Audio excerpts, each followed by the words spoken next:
Welcome, everyone. You've joined us today for the talk with Larissa Remennick on Do They Really Belong? Modern Israeli Tribes and the Dilemmas of Ex-Soviet Israelis. I'm Rebecca Golbert, Executive Director of the Helen Diller Institute for Jewish Law and Israel Studies. I'll start with a little bit of introduction before I introduce Professor Remennick. So today, more than a month after the Hamas massacre of Israeli civilians and the start of the Israel-Hamas War, we continue to face significant challenges on our campus, in our community, and around the world. As an institute, we have homed in on our mission to educate students as future leaders, equipped to grapple with complexity and nuance. Our students have expressed a critical need for learning and community. Sometimes that has simply meant, in the past month or 5 weeks, opening our offices to students who need a private space to catch their breath, to share their emotions, and to look for resources. But as well, we have also been creating significant opportunities for our students to engage with our faculty and staff and to learn with them. Since October 7th, polarization on college campuses is more severe than ever. It can be challenging for students to find spaces for complex and nuanced thinking and for respectful dialogue. The Helen Diller Institute is committed to restoring civil discourse, creating forums where students and the wider community can thoughtfully exchange ideas on complicated, deep-seated subjects.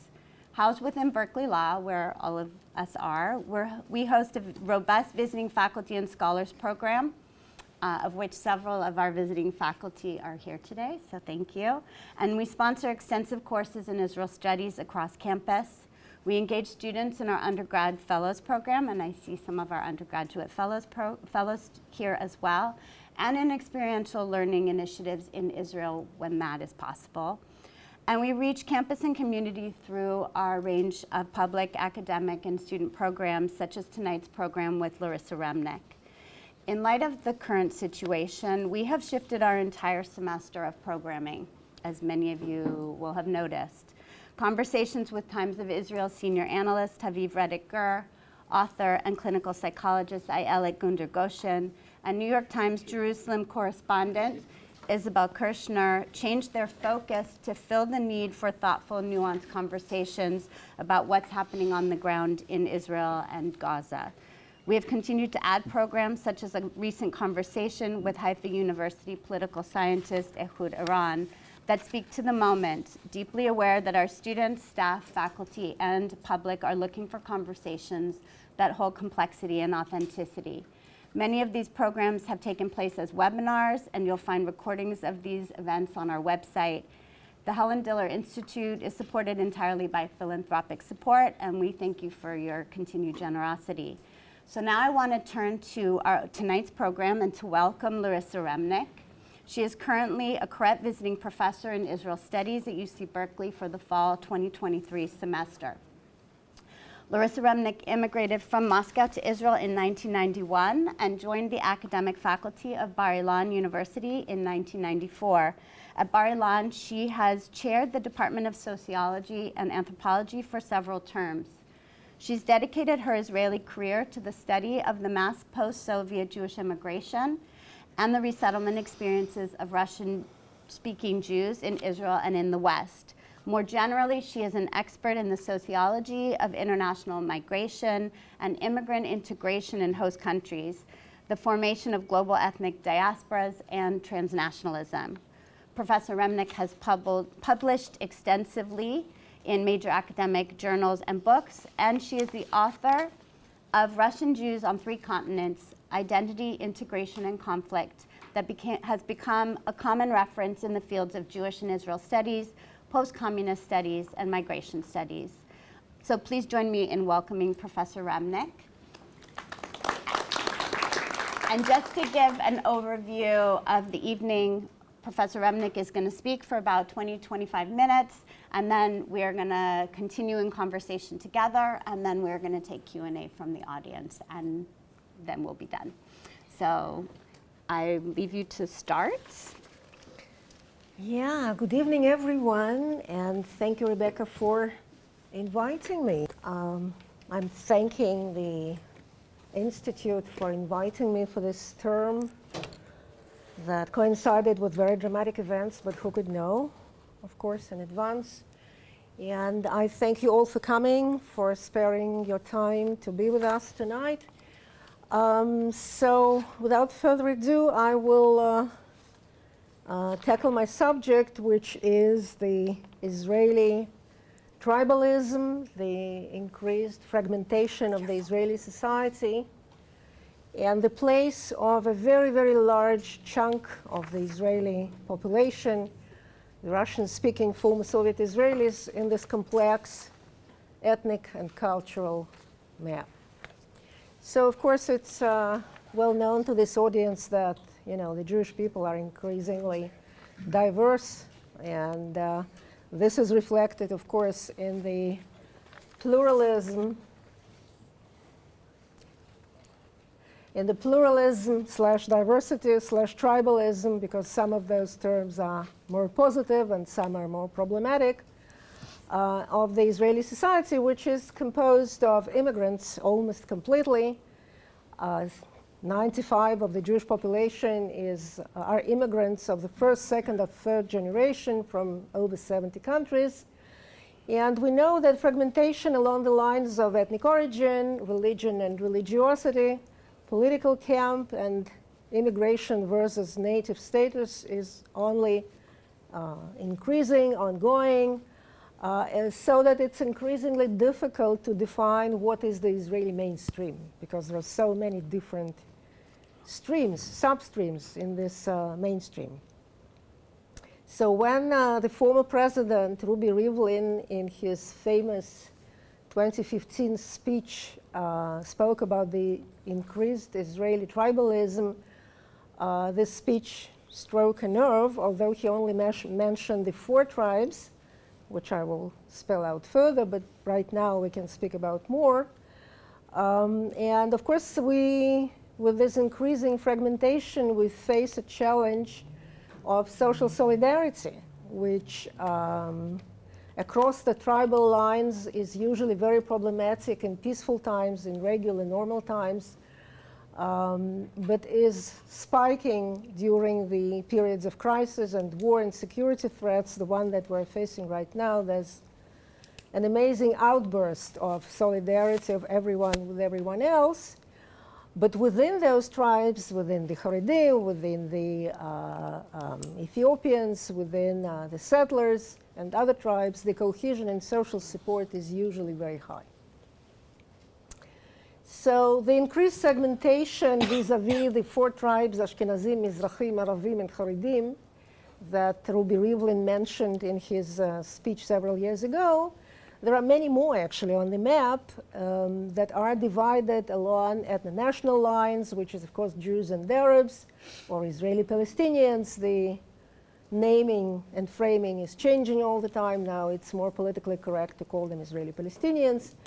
Ashkenazi versus Sephardi or Mizrahi Jews of different stripes of very different origin countries.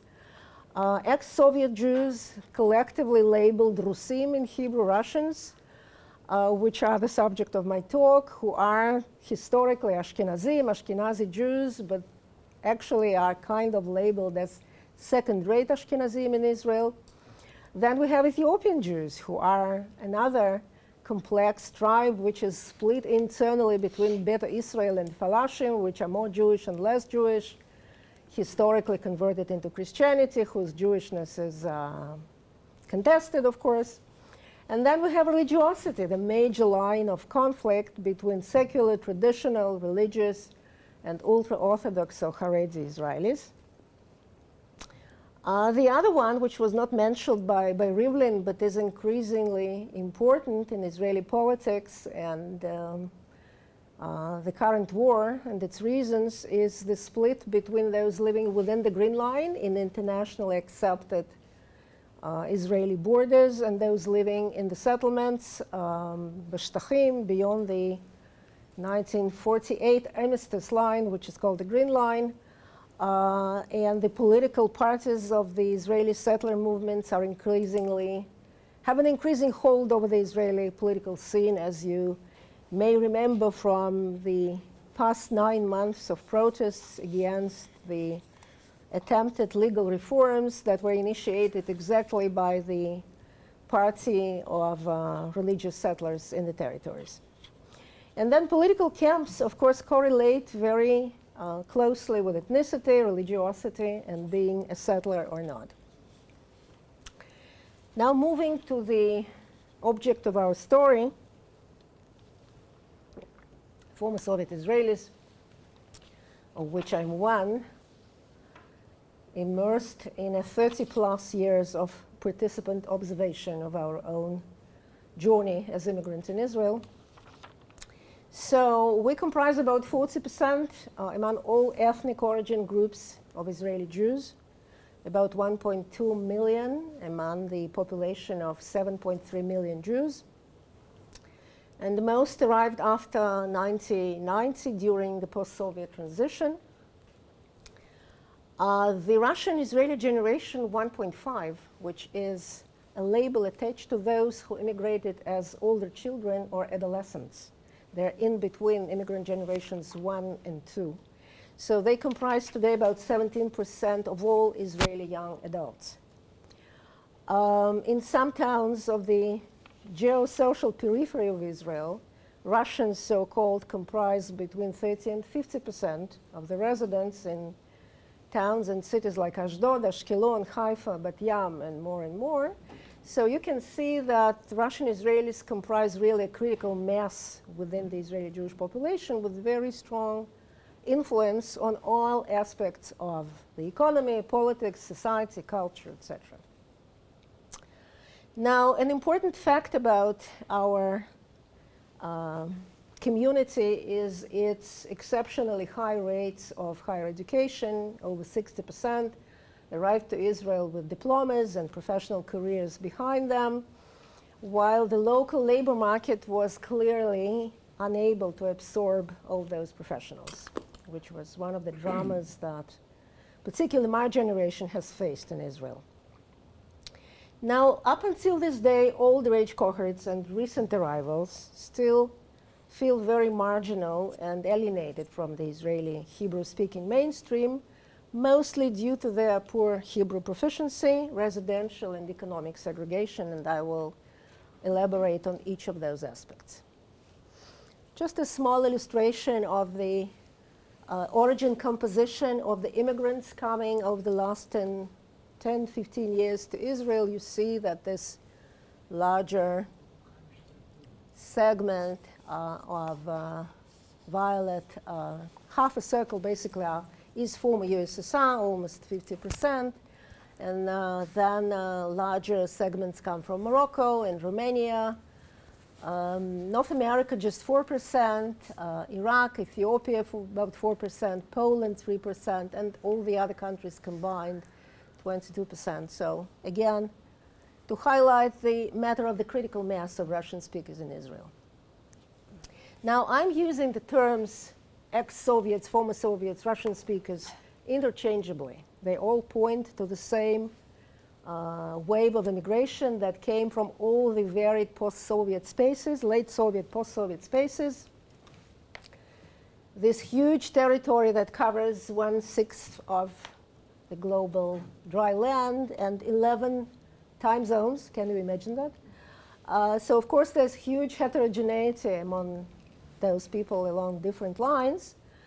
And one of the main lines that defines who they are is the time of their Aliyah, when they came to Israel, because the majority arrived with my own early 90s wave.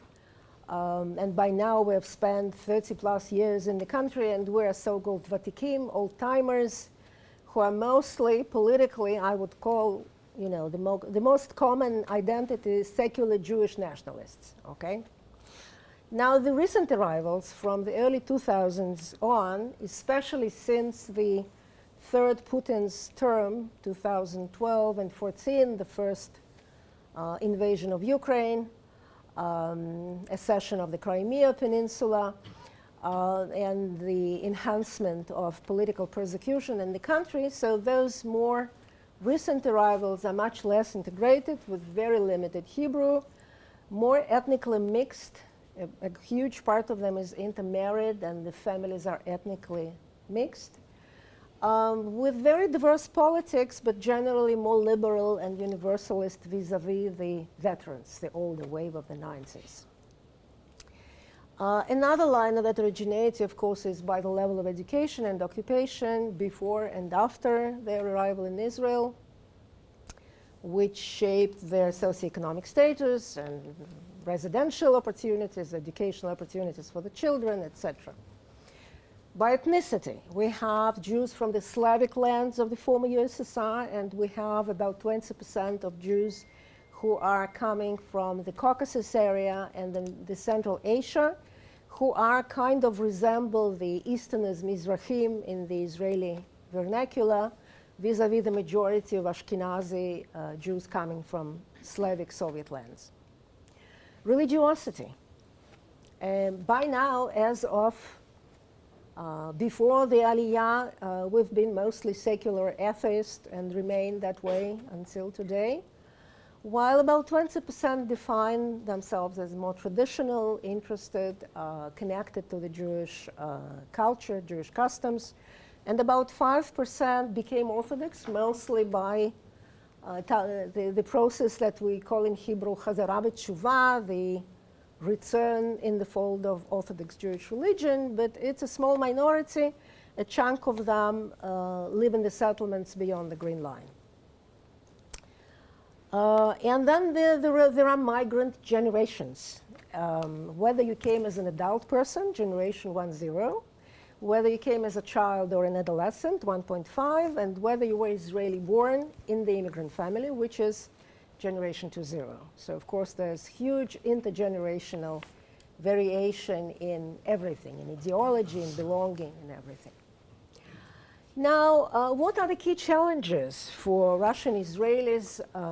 Looking at all generations together, the arrivals of the last 32, 33 years, well, first of all, it's a huge occupational and social, as a result of that, downgrading, because 60 to 70% of post-Soviet degrees and work experience were of little relevance for the Israeli labor market, turned out to be unusable.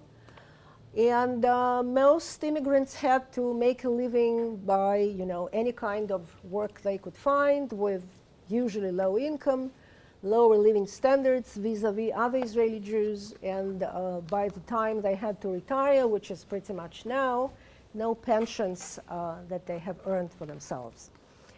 And lower socioeconomic status of the parents, of course, spilled over to the children's generation and shaped their structure of opportunities in education and social mobility, especially in what we call social and geographic periphery, because Israel as a country is typified by very broad gaps between the structure of opportunities in the major metropolitan centers around Tel Aviv and Gush Dan, as we call it, the greater Tel Aviv area, the Jerusalem metropolitan area, the southern metropolis of Haifa and surrounding areas, and all the rest. The further north, the more down south you go, the less variety of educational opportunities, poorer quality of schools, less choice of jobs, and labor market is much, much more developed in major metropolitan segments of the country than the peripheral areas.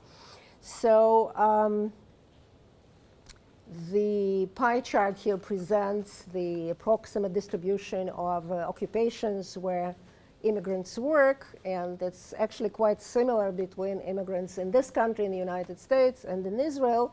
The difference is that most immigrants who came from the Soviet Union were very highly educated, but they still ended up mostly working in manual and service occupations rather than in professional or managerial positions like American immigrants, but they are much less educated by comparison. So the other level of contention or contestation of belonging of Russian-speaking Israelis in the Israeli society is around the ethno-national belonging, their suspect or tenuous Jewishness. Well, I have to say that most Soviet olim or newcomers in Hebrew understand their Jewishness as ethnicity, not religion.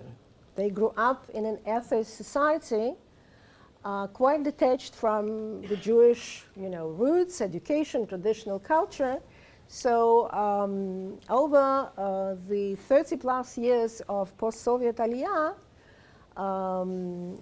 the share of people who are non-Jewish or part Jewish, intermarried, has been constantly going up, so that among the recent waves, about 80% aren't what we call halakhically Jewish, not recognized as Jews by the religious law, halakha, which means their mother was not necessarily Jewish, right? The Jewishness is defined by maternal ancestry line or by full Orthodox conversion. There are two ways that you can be recognized as a Jew, having a Jewish mother, or converting by the full Orthodox ritual.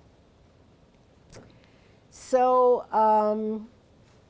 the issue of Jewishness is very painful, particularly for the younger generations of the children and who are by now adults who came to Israel with their families. And about half of them cannot get married in Israel because they're not recognized as Jews by rabbinical courts. And as you may know, in Israel there is no secular marriage. Every denomination has to get married in their line of religious faith. The Christians in church with a minister, Muslims in the Sharia court, and Jews in the rabbinical court. So they have to exit the country in order to get married and return with their marital certificate and get registered as a married couple. Now, one of the solutions that was proposed and promoted for years in Israel, the National Conversion, or in Hebrew, Giur project, has largely failed to achieve its goals of mass conversion of former Soviet Jews. So that by now, between 7 and 8% of all non-Jews, not recognized as Jews by religion, completed the long and tedious Orthodox conversion process, the only one that's recognized for marriage in Israel. Now, all those issues contested, questioned around religion, are they really Jews? Are they not really Jews? Are always in the center of media discussions and legal controversies that surround the so-called law of return, which is the legal basis of Aliyah, of immigration to Israel, which defines Jewishness 3 generations back. That means that any person who has one Jewish grandparent on either side, either maternal or paternal, is entitled to become an Israeli citizen by the current version of the law of return, which is hotly contested all the time by the more traditional and religious segments of the Israeli population, and there is an endless discussion of revising the law of return to exclude the third generation, the grandchildren of the Jews. Politics and culture, another line of contestation, why actually the veteran Ashkenazi Jews, the still forming the traditional elites of the Israeli society, why did they reject the former Soviet newcomers as their ilk, as their brethren? Well, to begin with, Soviet Jews first encountered the Ashkenazi Mizrahi divide only in Israel. They were never aware of this split because in their homeland they were simply Jews, a stigmatized minority versus the Slavic majority. And in Israel they became aware that they were actually Ashkenazim and they have common roots and common history and common culture with the so-called Yiddishkeit of the Russian Empire, of all the lands of the Pale of Settlement in Russia, Ukraine, Belarus, Baltic lands, Moldova, etc., etc. They hail from the same historic and ethnic root as most of the American Jews do, because your forefathers came from Eastern Europe for the most part, right? So by all historic definitions, of course, former Soviet Jews are Ashkenazim, you know, as Ashkenazi as it can get, but given that they were for many generations detached from the historic and traditional Ashkenazi culture, this is hard to recognize for the Ashkenazi Jews also in this country, in the United States, and in Israel. The Soviet stigma, the legacies of living for 70 years under authoritarian regime, being completely atheist, completely detached from the Jewish culture, makes them kind of ineligible for the elite Ashkenazi club of higher status Israelis, also because of their lower socioeconomic condition, because they work in manual jobs very often, like I said. They could not make their way into professional careers in Israel. And residential concentration in poor areas. So in the public imaginary, they do not fit the niche of the Ashkenazi Jews of Israel. They live in different places, they work in different jobs. And the other thing, they vote for the right-wing parties, because of course Ashkenazi Jews in Israel are very much leftist traditionally. They vote Labor and Meretz and such parties, while most Russian Israelis vote for Israel Beitenu, at least the older generations of them, which is a party headed by Victor Lieberman. Any comments about that in Q&A probably?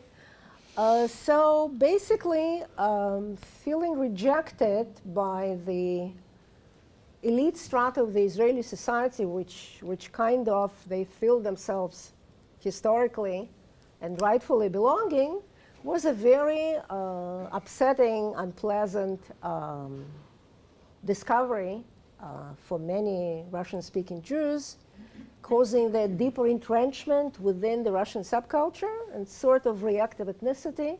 You don't want us to be Ashkenazi Israelis, so we will show you how Russian we actually are. The younger generations, so the generations 1.5 and 2.0, the two cohorts that came in childhood or was born in Israel, they are a fascinating research subject for sociologists, anthropologists, cultural studies people, you know, because they have a very split identity between their Russian home-based culture and the Israeli cultural domains, because they were mostly raised and socialized in Israel and completed Israeli schools and the military units, and by now they are in the ages between 25 and 45. But despite their completely Israeli socialization, many are still recognizable by the Israeli street as others, as Russians, within quotes, due to their accent sometimes and Russian names. Despite that, they feel entitled to full equality and manifest much more active citizenship and the struggle for their own rights and their due place on the map than their parents did, who usually kept quiet and humble and tried to shun away from formal politics in Israel. So this generation is much more active, both online and in live communities. They are volunteering much more, and they construe themselves as a very separate segment within Israeli young adults. The dispersal among them, as far as political views are concerned, is much greater than their parental generation. And they moved mostly from the right to center left. Some of them became quite leftist, a minority, but still it's present. They're more socially liberal, cosmopolitan. They mostly speak better English than their parents, and they're much more open to explore education and career opportunities outside Israel. In surveys, only about half of them say that they're certain to stay in Israel for good, and many of them are looking outwards. Yeah, I'm close to conclusion. A brief comment on the recent waves of post-Soviet Aliyah, which probably will cause some interest because it's much in the media focus for the last year. There was a certain uptick in the arrivals from the former Soviet territories after Putin's third term and the onset of mass protests and harsh suppression of political dissent in Putin's Russia, and particularly a higher upsurge in numbers of those who come as Olim after the Russian full-scale invasion of Ukraine. For the last almost 2 years by now, about 100,000 came to Israel as immigrants and a small fraction as refugees from all 3 Slavic lands, Russia, Ukraine, and Belarus, but mostly from Russia. Between 70 and 75,000 came from Russia, while relatively few Ukrainian Jews opted for the Israeli track in their search of destination running away from the war. Mostly those who joined already existing children or other kin who already live in Israel. And most Ukrainian Jews and refugees of non-Jewish origin, they mostly headed for Europe for different reasons that we can discuss in Q&A. So by now, between 10 and 12,000 of them are still in Israel. Many arrived, understood that life is very complicated in Israel, and just left for other places. Russian newcomers, the majority, they fled obviously the very harsh authoritarian regime and the army draft, because most young men under the age of 50 had a risk of being drafted for the war, and this is the last thing they wanted to do.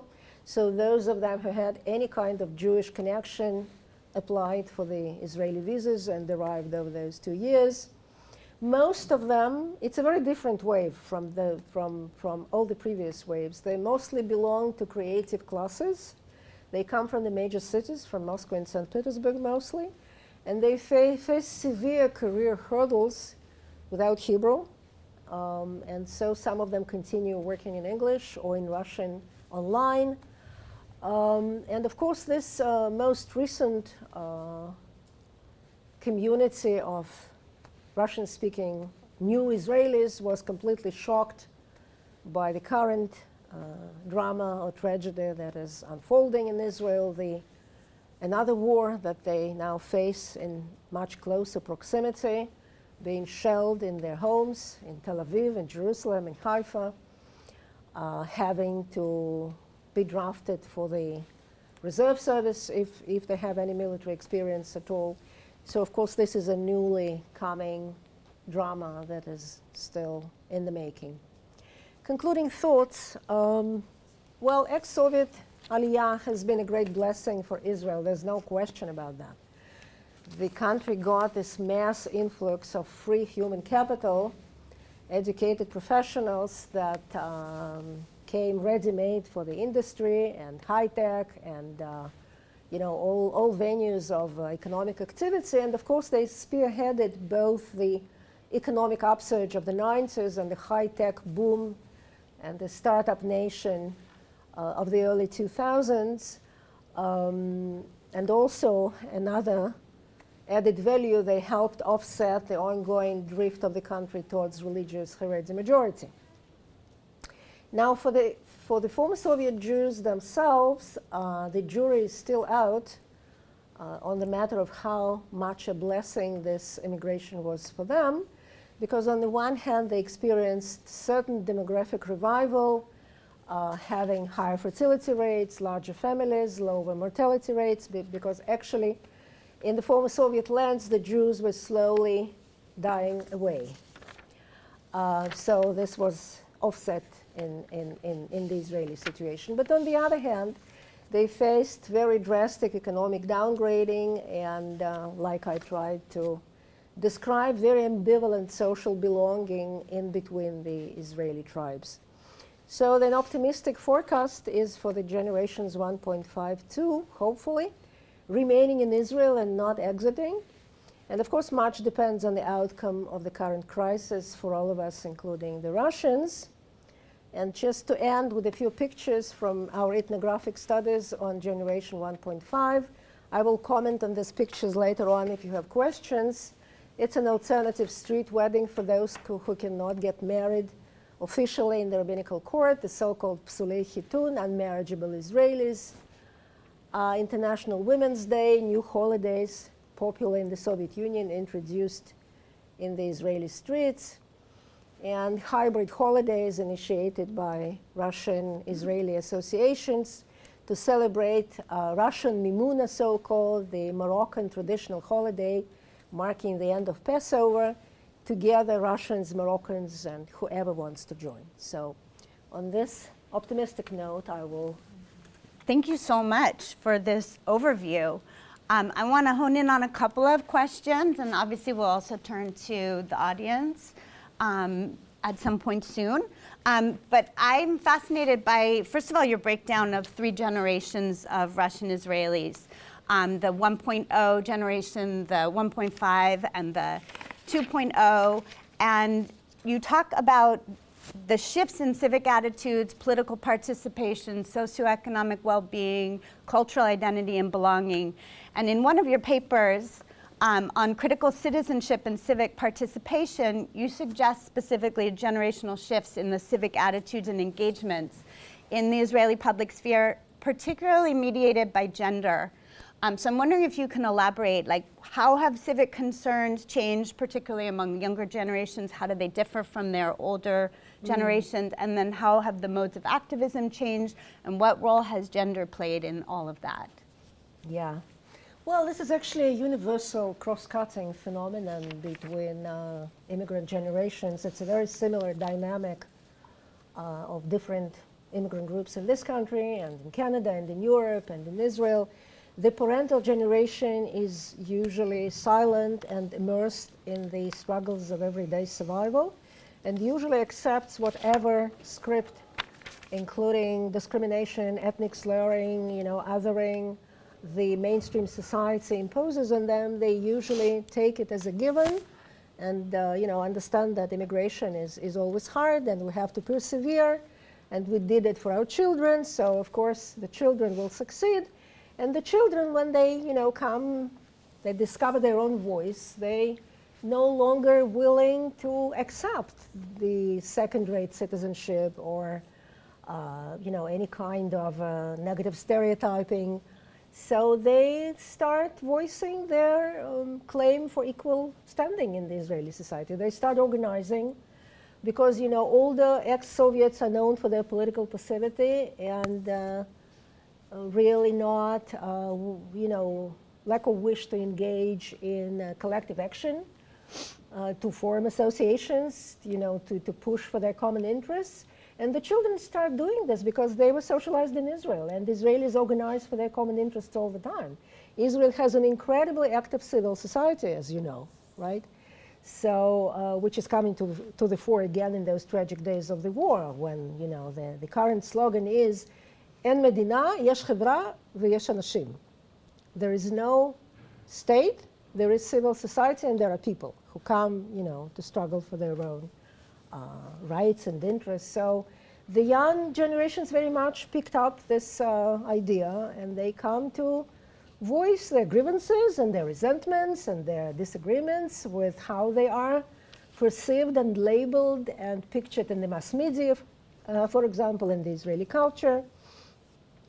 And the fascinating fact is that the leadership, most of the cultural and social activism coming from the ranks of younger Russian Israelis is coming from the women. Women are disproportionately represented as heads of the NGOs and all kinds of online communities and live groups. And like this association that I was showing you, the pictures from their project that's called Fishka in South Tel Aviv, all the organizers and initiators and people on the ground are mostly women.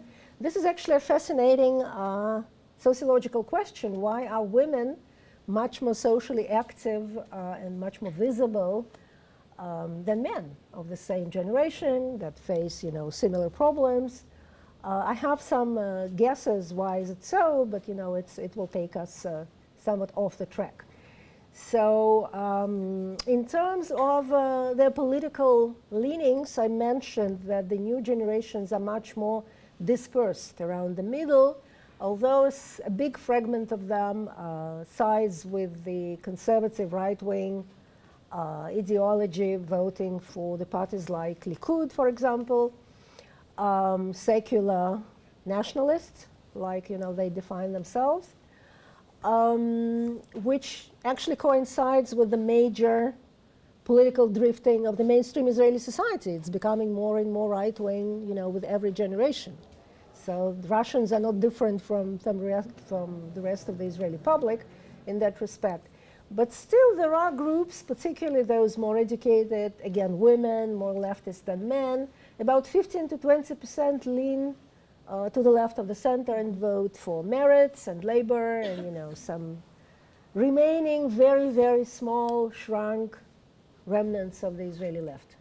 So those are their political attitudes and their voting patterns, but what are some of the issues that they are organizing around? Yeah, and what does exactly. That look like? Well, the issues that make them angry and push them into activities and organizations, they are mostly focusing on the ethno-national issues, the Jewishness, the defective Jewishness in quotes. They're pushing for broader definitions of who is a Jew and what kinds of Jews are legitimate generally and in Israel, trying to broaden the definitions and the legitimacy, for example, of paternal Jews, who are also offered to convert in Orthodox conversion despite having Jewish fathers, right? Because there are, you know, Reform communities recognize paternal Jews as Jews, of course, as we know. So they're trying to follow in the steps of liberal communities outside Israel. The issues of marriage, of alternative, you know, secular marriage. You don't have to marry in the rabbinical court if you are not recognized as a Jew. And basically, there are quite many young Israelis who are kosher Jews who do not wish to get married in the rabbinical courts.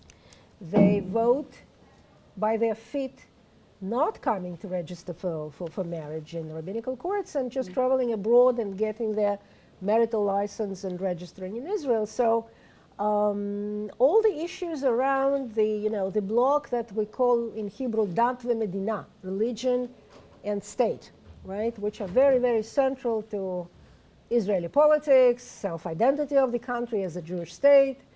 But the young Russian lobby is pushing for broadening the limits and the definitions of who is in and who is out. Okay? This is number one. And the number two is economic struggles of their parents who are retiring without pensions. And those young adults sometimes have to support their parents into their old age. And more economic mobility for themselves, because many of them still experience what they call a glass ceiling in their careers. Again, due to, as they argue, their negative labeling by employers and, you know, big firms, etc. They hit the ceiling quite often. I want to talk about identity and belonging. I know that there's overlaps in these issues. You talked about ex-Soviet Jews who fled the former Soviet Union as Jews. They were never considered Russian or ethnic Russians, and only to be labeled as Russians upon their arrival in Israel, often with more negative stereotypes of being dirty Jews in the FSU and then stinky Russians in Israel or the equivalent. They were certainly not made to feel welcome.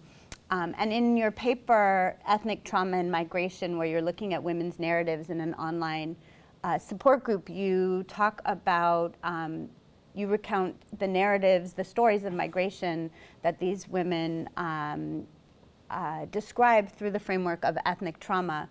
Could you elaborate a little bit on the stories and what they tell us about Russian Jewish experience in Israel and the roles they play in identity formation and in belonging, and a little bit more about those tensions?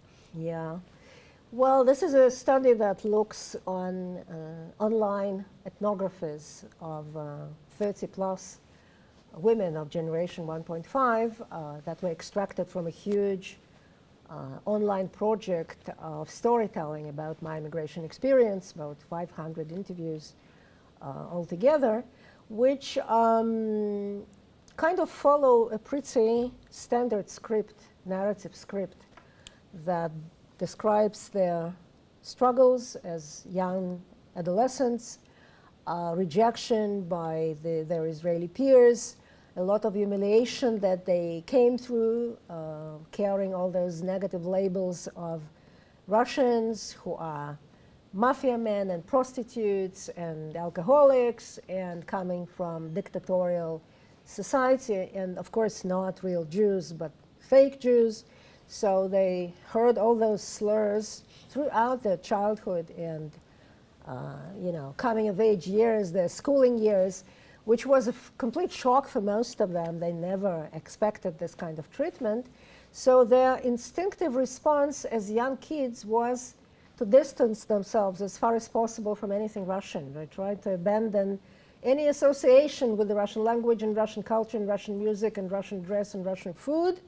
They almost stopped talking to their parents and grandparents in Russian, and their great wish was to pass as regular, other Israelis, to act and to belong to the Israeli majority, which meant in practice that, they severed most of their natural connections to their heritage culture, and by their 20s they discovered that they no longer could speak Russian and knew very little about their heritage culture. And many of them deeply regret this detachment. They think that their Israelization was forced, was unnatural, and they try to reclaim their background, their roots, which again is reflected in the activities of those groups and associations, which are all about building bridges between former Soviet culture, Russian traditions of different kind, and explain them to be cultural interpreters of their Soviet legacies for their Israeli peers and build intercultural bridges to them. So, but the narrative structure is that from suffering through coping to final victory. Most of those stories complete with, them telling that by now I am an accomplished Israeli woman, I've completed my degree, I'm a professional, I've built my own family, I have 2 or 3 children. By the way, those young families have many more children than, Russian Jews used to have, which is between 0 and 1 usually. So they're proud of their saga of overcoming, endurance, perseverance, and the final victory. And no one can tell me today, stinky Russian, or, you Russian prostitute, go back to Russia. We are not willing to hear this anymore, and we will, stand for our own rights. So this stance of getting even with the Israeli mainstream that humiliated us is very, very strong. So would you say that they are embracing both identities, or they're still ambivalent? Sort of how do they navigate that tension? They're a very heterogeneous crowd. We're speaking about under 200,000 young men and women. Mm-hmm. So they're very different, of course. And there are groups of them that are much more integrated and feel much more Israeli and quite distant from anything Russian, and they can hardly speak Russian. And then there are groups that are much more remained in the Russian clusters, residential communities who work in Russian-owned businesses, live in residential areas where Russians form a majority. So those are much more, stuck in their previous identity, although it is basically a second-hand identity, because most of them have never traveled to Russia, and they cannot speak good Russian, and they do not read Russian books. And they know quite little about what's going on in Russia. Now a little bit more reconnected because of the current events that, reintroduce the Russian and Ukrainian topics in the spotlight again. Mm-hmm. And you talked a little bit about the challenges for the Russian-Israeli community around halakha, or sort of descent, whether it's matrilineal, patrilineal, sort of how does that play into these embraces also between Russianness and Israeliness? You know, the position that they formulate in their forums and online groups and in their communities is like this. There is a deal between citizens and state. That's why I call it critical citizenship. They criticize. They're citizens, but they are very critical citizens. They say, we've completely met our end of the bargain or the deal with the state. We've learned Hebrew, we completed schools, we're served in the military. Many of us have died in combat. We are full-fledged Israelis. We work, we pay taxes, we comply with the laws of the country. Why does this country does not meet its own end of the obligation to its citizens? Why on earth cannot we get married in this country? Why do we have to travel, you know, to Greece or to Czech Republic or to Italy to get married? Why don't our parents have a regular pension like all the other Israelis? Why do we keep hearing, even as second-generation Israelis, ethnic slurs? When will that stop? When will you stop reminding us that we are different, we are other, and we're not fully part of the Israeli collective? Mm-hmm. So, yeah, they feel, in a way, you know, cheated, or like the state has not completely is feeling its obligations to them as good citizens. Mm-hmm. Who serve, who volunteer, who work, who do, you know, who checked every possible V in what regular Israeli citizenship is. In terms of waves as well, there's been new waves, as you said, since the war in Ukraine or since changes in Russia. And how has that also impacted or complicated the narrative that, for example, this online community of women have put, you know, have presented of sort of a clean closure of sort of embracing a kind of victorious or triumphant sort of identity embrace of, you know, being Israeli? How has that complicated things that you have new immigrants, new Russian and Ukrainian, Jewish and non-Jewish migrants who have arrived? Right. Well, generally, you know, there are very complicated relations between subsequent waves of olim, or immigrants, to Israel. And of course, the previous wave, the 70s wave, the Zionist ideological wave from back the peak of the communist years when they left the Soviet Union with much difficulty and opted for Israel when they could come to any Western country. So those ideological immigrants of the 70s very much disliked and criticized our own wave of the 90s, which they perceived as opportunistic, pragmatic, not enough ideologically committed, not enough Jewish, not enough, okay? And so the same juxtaposition between different waves comes to the fore again with the recent newcomers of the last 10 years approximately, which of course our own generation of the 90s, who are by now old-timers, see as sojourners, as temporary, as people who are just, you know, opting for Israel for lack of other options. And this is true because this is pretty much the only country where you can emigrate fairly quickly if you have any Jewish connection at all, even very tenuous Jewish connection. So when the times in Russia and Ukraine were increasingly bad, the only open destination for those who wanted to exit was Israel. So this immigration is actually driven by what we call push factors in immigration research, right? But this was also true about the 90s wave.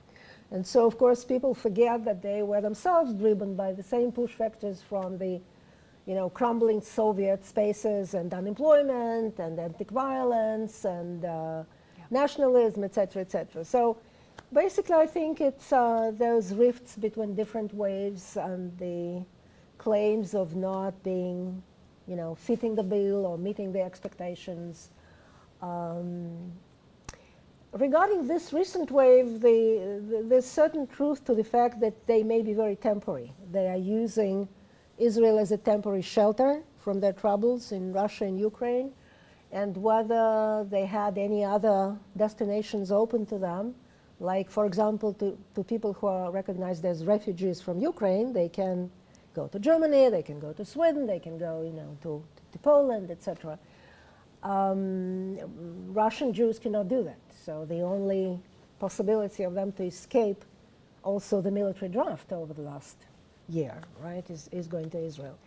But many of them feel very displaced and miserable and dislocated. They face a terrible, terrible barrier of learning Hebrew. This has been traditionally a very, very difficult barrier to overcome for all generations of Olim, of immigrants, because of course Hebrew is a very complicated Semitic ancient language which is incredibly different from any other European language you ever learned. And the newcomers ask themselves whether they want to make this huge investment of time and energy and effort in learning Hebrew to the level that allows them to continue their professional work in Hebrew, which is a huge investment, right? Given that their stay in this country may be temporary. So they very often see themselves as sojourners, and they're even further detached from the Jewish culture and Jewish, ethnic roots than the previous waves, because of course, with every subsequent generation, the percentage of people who are just quarter Jewish, who have one Jewish grandpa and brought all of their non-Jewish family, this is the majority of those who are coming these days. So the Jewish state is not something that they were dreaming about. They were dreaming about escape from Russia. So I would be remiss if I didn't ask some current event questions, both about the Russian war in Ukraine and about the current Israel-Hamas war. But I'm curious, I have certainly read some things about the way in which the Russian war in Ukraine has played out in the Russian-Israeli community and what that looks like, what kind of conflicts have emerged, and between which subgroups within that community. Yeah, well, the war in Ukraine has had two effects on the Russian-speaking community of Israel. One, it spearheaded the interest, rekindled the interest into their former homelands, because actually most of the veteran Russian Israelis have lost interest pretty much in what's going on in Russia and Ukraine. And of course now it's very much in the spotlight. People are following the news. People are, fighting about who is right and who is wrong. And the line of division mainly separates the generations, because those who are older, the grandparents, I would say, people in their 60s and 70s and 80s, they more often take a pro-Russian stance in this conflict and justify the invasion and believe this storyline about the NATO being a threat for Russia and Russia taking the preemptive blow in order to avoid major war waged from the NATO bloc.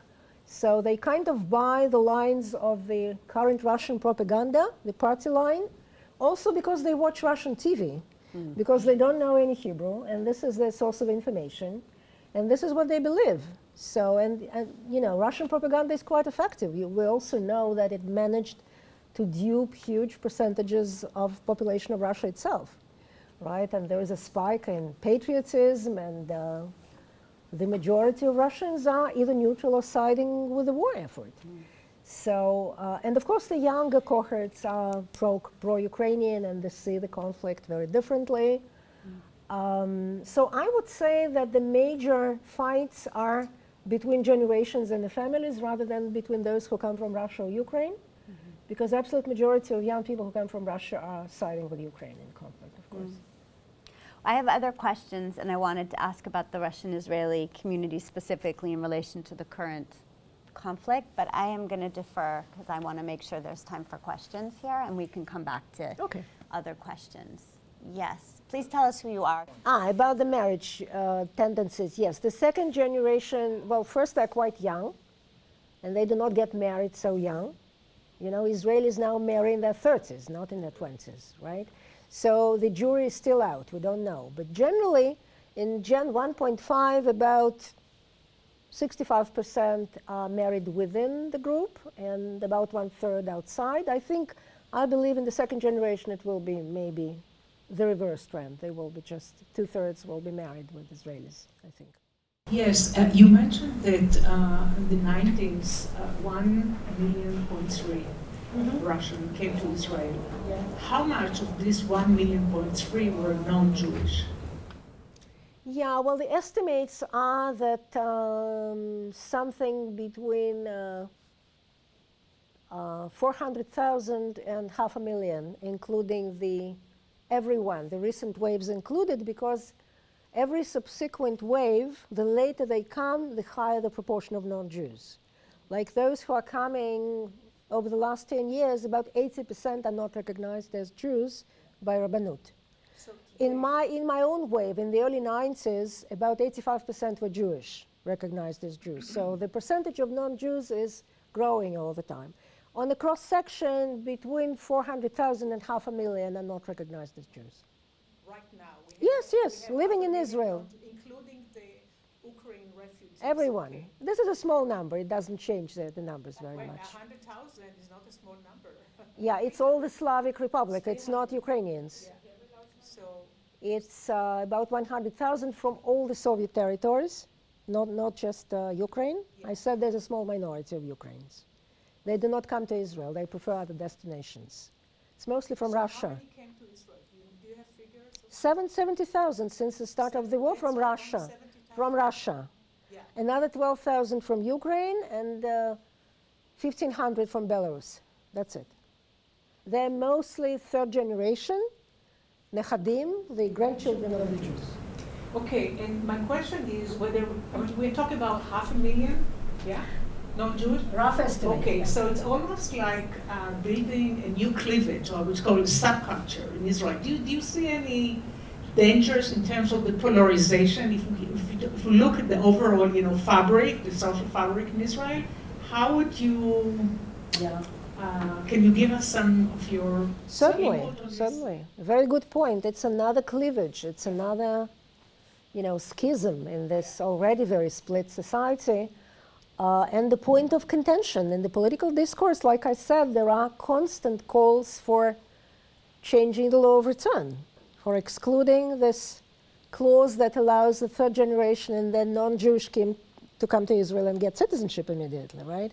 Or to change the citizenship law so that all the Jews in danger can come and get residency, but not necessarily citizenship, that it will be, a stepwise procedure, right? So there's a lot of political discussion about that and media discussion about that.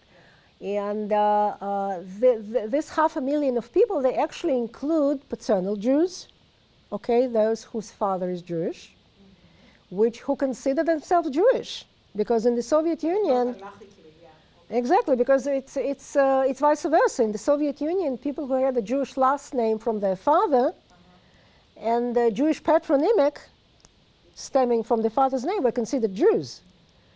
And in Israel, they discovered that they're not considered Jews, right? So it was afuch al afuch, as they say. It was a reversal, right?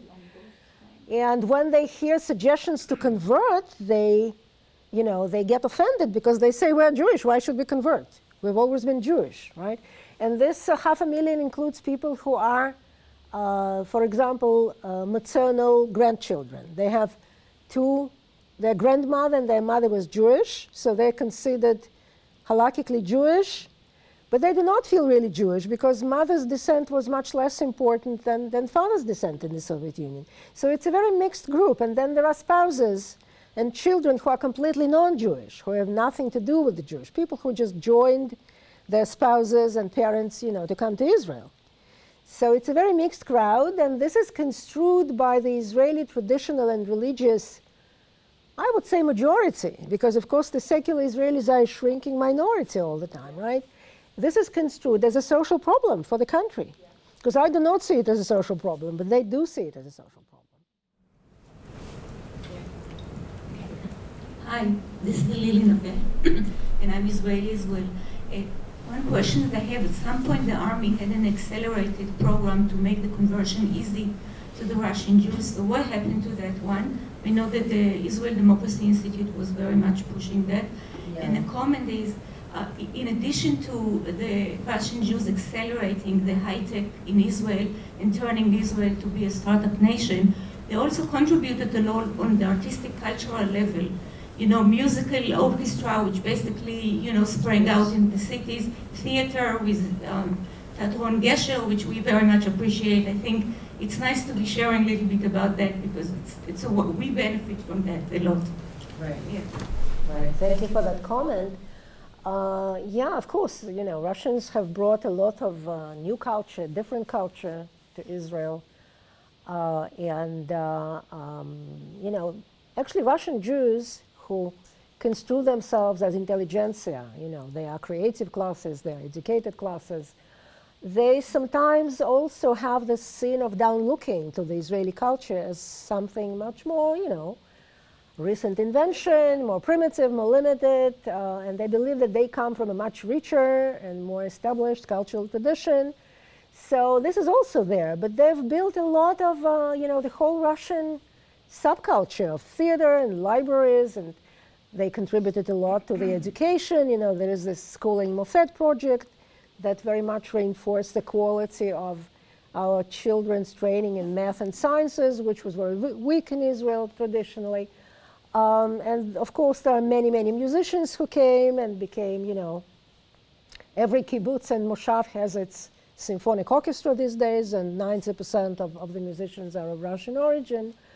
So of course, the contribution of the cultural side is very, very strong and not really appreciated by mainstream Israelis. I think that other than the Gesher theater, they are not really much familiar with Russian writers or literary journals or cinema or whatever. There's a lot of disengagement between Russian language-based and Hebrew-based culture in Israel and not enough connection between them. Now about the project of conversion in the military service, it's called Nativ, and it was established in the early 2000s in order to make conversion to Judaism easier for the soldiers during their military service. It was quite efficient in the beginning because it's a little bit shorter and lighter in the demands vis-a-vis the full-scale Orthodox conversion that you take in, you know, Ulpan Giyur, in the city-based conversion classes that can take more than a year. This one takes about half a year. And many young Russian origin, mainly young women, because for women it's much more important to convert because they pass on their Jewishness to the children, of course, wanted to use this venue and this possibility. But then there was this issue, this affair with the chief Rabbanut opposing and rejecting and not recognizing those fast-track conversions. In 2012 or 13, this happened. So they just simply canceled the registration of those young men and women as Jews. And this gave a very big blow to the whole project because, you know, the people no longer trusted that their effort will bring fruit in the end. So it still exists, but in a much smaller scale. Something between a few hundred and 1,000 soldiers convert each year, and it's always under question mark if it will be recognized by Rabbanut or not.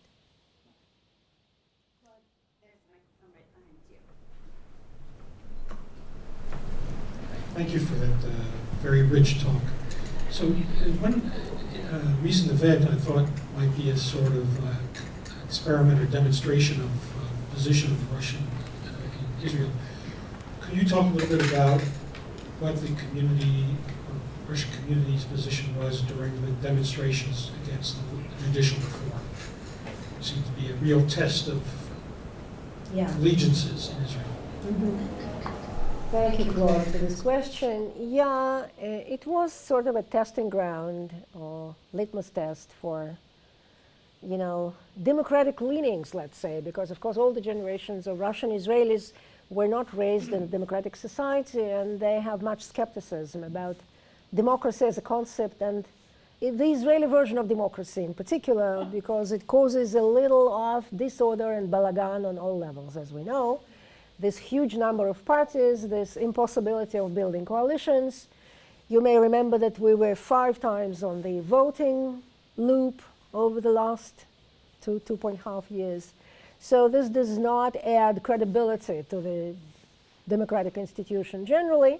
So I would say that the line of schism runs through generations again. The older parents, grandparents were skeptical, indifferent, humorous about what was going on in the streets, rarely joined the protests themselves, while the younger women and men, particularly those living in Tel Aviv and the major cities, were very much part of the street campaigns and were quite active in the numbers proportionate to their share of the population, I would say, or even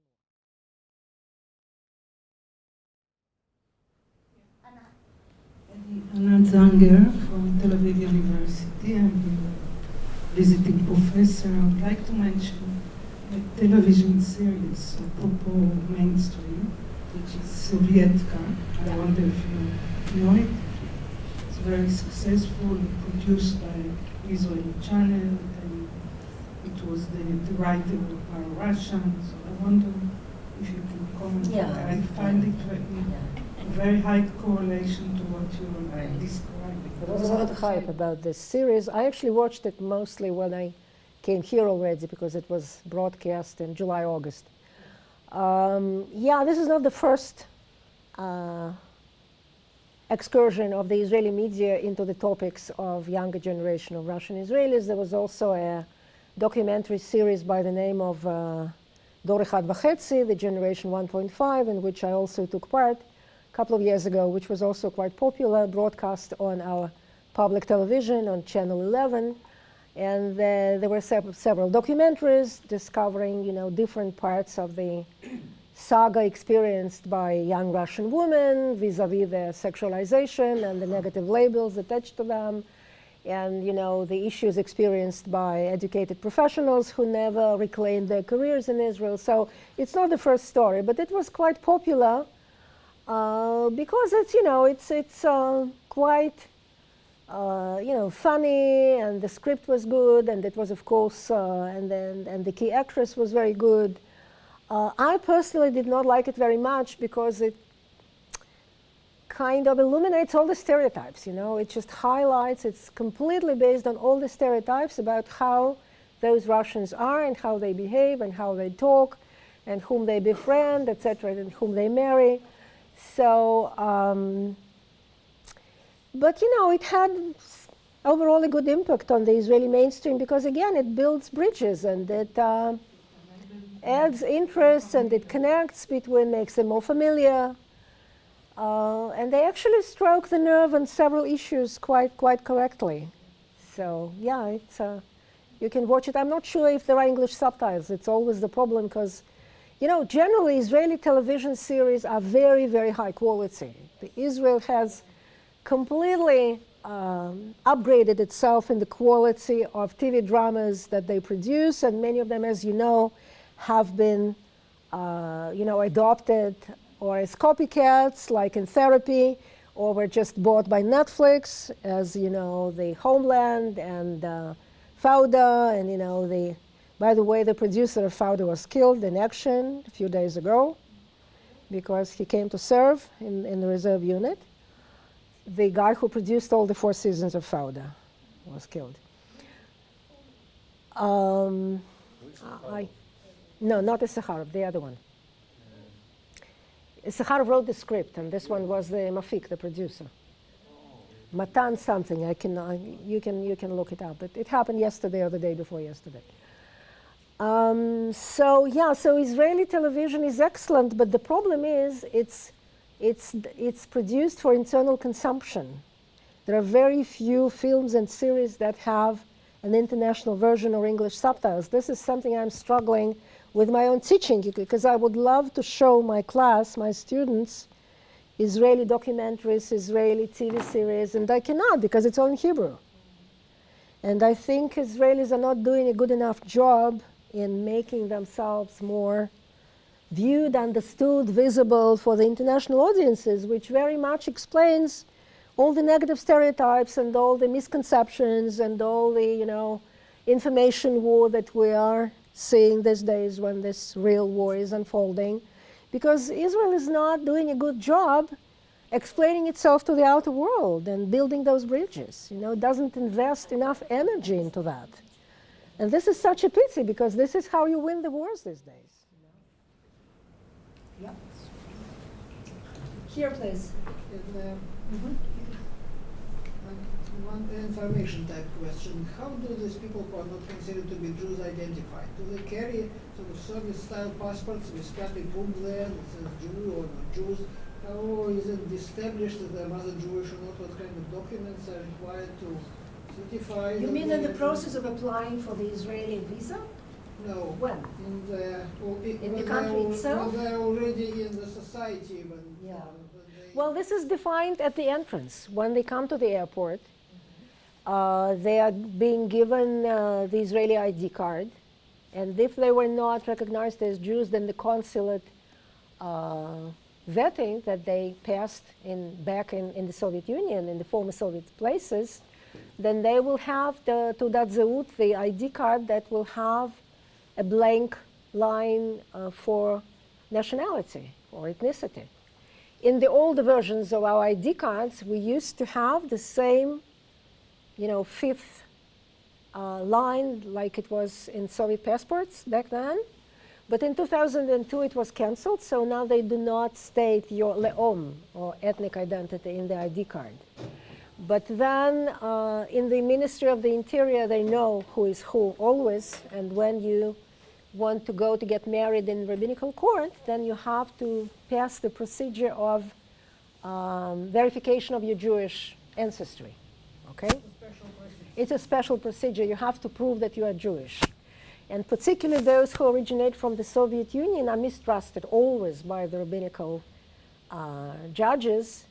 And so they are checked, with the magnifying glass. So it's not enough to bring your documents issued in Israel. You have also to bring your grandmother who should speak Yiddish, or you should bring a picture of the matzeva, of the burial stone from the Jewish cemetery in the Soviet Union, or some other proof that you really belong to the tribe. It's not enough to have documents, because it's wide known, and it's a commonly circulating trope in the Israeli media that many Olim arrived with fake documents, that they bought their Jewish documents, right? So, and the rabbinical courts are very, very particular and very stringent about checking whether you are really Jewish in order to be entitled to get married in a Jewish court with the rabbi and the chuppah.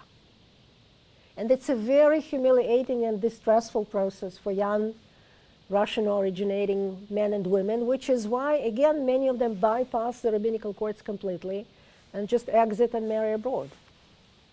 Another question, you mentioned the principle there's no state, there's civil society and people. Could you elaborate on that?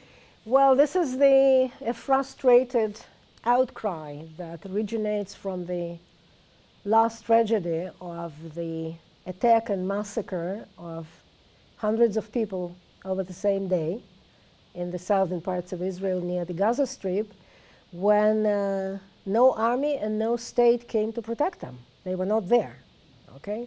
And then for about a week or 10 days, the state was in paralysis, also mobilizing, the social services and transportation and evacuating people and helping them to place claims on their lost property, because many houses were burned to the ground, right?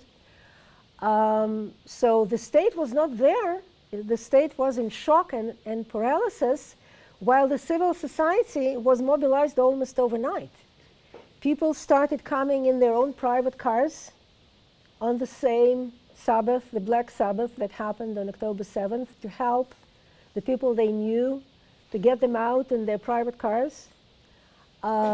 People started collecting food and clothing and, toys for the children in order to provide those things for people who were evacuated from this zone or ran away by themselves. Actually, there was no organized evacuation for a few days, and people were just left to their destiny to cope the best they could. So the society, the civil society, all kinds of NGOs and private groups and citizens coming in different online communities and WhatsApp groups, just came to save themselves. So the punchline is that the state failed, and the state services and the military failed, while the civic society took over the game in order to save itself, you know. So, and it's still coming too, because again, all the social services and financial support, you know, we have about 300,000 of displaced persons in Israel right now. Internally displaced Israelis who had to leave their homes, both in the north, because Hezbollah is shelling them with the rockets, and from the south. And also from many settlements in the occupied West Bank, because there's a lot of violence going on there. There are huge numbers, hundreds of thousands of people who are living in hotels or hosted by their friends in all kinds of temporary conditions, and they don't know where and when they'll be able to return to their homes. This is a huge, huge dilemma for everyone in Israel, and the state institutions are not responding on time. There's a lot of bureaucracy, the procedures are very long, people have no money, and they have to continue to pay their taxes and, you know, for their businesses that they cannot run actually. So there's a huge economic aspect to this disaster as well, and the state could mobilize much faster and much better to help all those people. Yeah. I think, so one question on that might be, given the theme, where Russian Israelis were in that picture of civil society. And I'll also just say, I think we can grab 2 more questions and add them in now, and then sort of you can finish up with those questions as well. So that's one just I wanted to add in there, given that sort of we talked a little bit, you and I, about also where Russian Israelis were during the past 10 months of social protests and now in civil society and responding to the current crisis. Do you want to throw in a question? And there may have been one more over there. Oh yeah, yes. So as someone who's not familiar with Israeli society, as I'd like to be, this was very informative, so thank you. But again, going back to that, I'm curious, is there distrust of recent Russian-speaking Jewish migrants because of Russia's ties with Iran and her proxies? And if so, will this further marginalization? Well, not really, because of course people who left Russia now, they are in opposition to the regime. They're all protesters, and that's why they left. So no, there is no connection between recent arrivals and any such thing as Iranian regime. No, not really. No. I have a question about the composition of Israeli elites. So you spoke about the Russian side of the story. They arrive, they're Ashkenazi, but they are not recognized as Ashkenazi, and don't have the same access to the elites. And then you mentioned generations 1.5 and 2.0 who still encounter this glass ceiling. But I'm curious, so this story I know a little bit more about, but I'm curious about the composition and the changes in what is perceived as the Israeli elites. As I understand, of course, the German, elites with German roots, but that's it's an old story, yeah, it's an old story. Yeah, of course. Well, the news story is much more complicated. Like I said, it's difficult both to define the mainstream and the elites, but they are increasingly intermixed because of intermarriage, because there's about 25% of Israelis cannot define themselves either or because one of their parents was Ashkenazi and the other Mizrahi. There's a lot of intermarriage in the younger generations. And then, of course, the hold of the traditional Ashkenazi elites is weakening. And there is a competing hegemony that is actually streaming up the political ladder, the economic ladder, which is Mizrahi middle classes. They are increasingly educated and socially mobile and entering all the Israeli institutions and very rapidly, advancing in the ranks of the military and police and business elites. So you can no longer say that old school Ashkenazim are holding the elite positions. There are many, many Mizrahi originating or Sephardic Jews that are also claiming the place in the Israeli elites, and some Russians, quote unquote, as well, because we have 5 or 6 very prominent Israeli high-ranking politicians of Russian origin, including Avigdor Lieberman, who used to be the Minister of Defense and Foreign Minister, including Yuli Edelstein, who used to be a Speaker of the Knesset for many terms, including Zev Elkin, a very prominent former Likud functionary and now a different party. So yeah, Natan Sharansky, who used to be the head of Sukhnut for many years. So there are, you can say that the Russian immigrants succeeded in entering the national political elites much more quickly than, let's say, Russian immigrants in this country, right? Because many, many Russian Jews, relatively many, are in national politics, which is not self-evident for the first immigrant generation. And even more so for generation 1.5. There are about 10 or 12 Knesset members who belong to this generation right now, whose Hebrew has virtually no accent, almost, by now. Yep. So do you want to say anything more about where Russian Israelis The involvement in the current conflict. Well, the Russians are exactly where everyone else is. They are in the military, in the reserve service. They are cooking meals for the soldiers. They are collecting harvest because there are no workers in the agriculture. They are part of the national effort. There is absolutely no difference. I'm following up the online communities in Russian, in Hebrew. The more recent ones communicate in Russian, and despite the deep shock about what's happening and completely unexpected crisis, they want to contribute, they want to participate. So despite being unemployed and without Hebrew and quite helpless in this new society, they want to contribute their part. So right now, the mobilization around the goal of survival is completely universal. There is a moment of understanding that this is a new war of independence to some extent. It's a very critical moment for the future of Israel. I'm sorry for those that we didn't get to your questions. Thank you for your understanding. And I just want to thank Larissa Remennick for this evening's talk and also for being here this semester as a professor. Wish you were here all year. But we've been very lucky to have her. So please join me.